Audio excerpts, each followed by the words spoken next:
Sir ये तो असां वटि इहो ई त ही सरदारी निज़ाम न आहे, भोतारको निज़ाम आहे।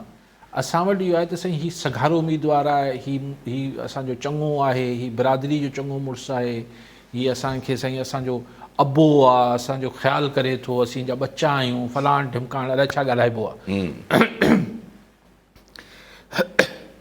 त उहो हुन चकर में थिए थो, तंहिंजे करे ही भोतार अची चवनि था ही असांजो निजी वोट आहे। जी हा, साईं 10,000 20,000 मुंहिंजो निजी ज़ाती वोट आहे। तूं हिकिड़ो आहे। कीअं ज़ाती वोट आहे? तुंहिंजो हिकिड़ो वोट हुजणु खपे, तो वटि 20,000 वोट किथां अची विया? या वजह सो पॉइंट इज़ के इहो डॉक्टर साहिबु जेको सुब्रो साहिबु चवनि पिया, बिल्कुलु इहो प्रॉब्लम आहे। तंहिंजे करे पोइ हिकिड़ी पार्टी मां ॿी पार्टी में, ॿी पार्टी खां टी पार्टी में वञनि था, ऐं हुननि खे पार्टियूं बि इहो ई ॾिसी चवनि थियूं त हिन जो निजी वोट आहे, हिन जो साईं असर रसूख़ आहे।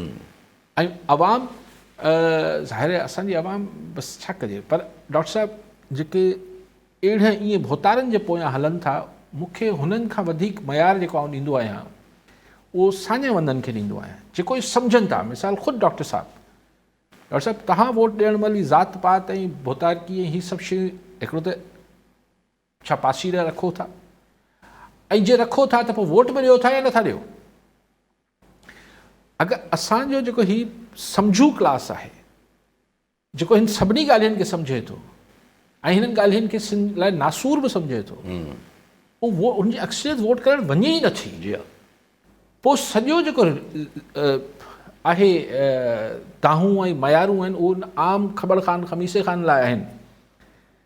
ऐं त चवां थो हुनखे बि इहो सम्झणु खपे, लेकिन अगरि उहो न बि सम्झे ऐं हू मजबूर आहे, ऐं त मतिलबु मञा कोन थो मजबूरी आहे, लेकिन चलो भई जेको शहर में लाड़काणे वेठो आहे या किथे ॻोठ में वेठो आहे, हर को त हिन भोतार जे दरां त दर ते त कोन वेठल आहे, घरां मानी त पंहिंजे घरां मानी खाए थो। जी हा, उहो नथो मतिलबु हुन पंहिंजे पाण खे ज़हनी तरह ज़ंजीरूं या संघर जेके आहिनि उहो जिस्मानी तरह न हूंदा आहिनि, माण्हुनि जी सोचनि खे बि ज़ंजीरूं लॻल हूंदियूं आहिनि, संघर लॻल हूंदा आहिनि। त असांजी हिन आबादी जी अगरि जेतिरो बि आहे उहो क्लास, अगरि हुनजी ज़हननि ते सोचनि ते अगरि ज़ंजीरूं लॻल आहिनि, पर जेके हिन ज़ंजीरनि खां आजा आहिनि उहो बि सिर्फ़ु फेसबुक ते स्टेटस रखण सां कीअं कमु था हलाइनि, उहो वोट छो नथा कनि, ऐं हू हिननि शयुनि खां आज़ादु थी त केरु खटंदो केरु न खटंदो, साईं उहो फलाणो खटंदो उहो ई कोन।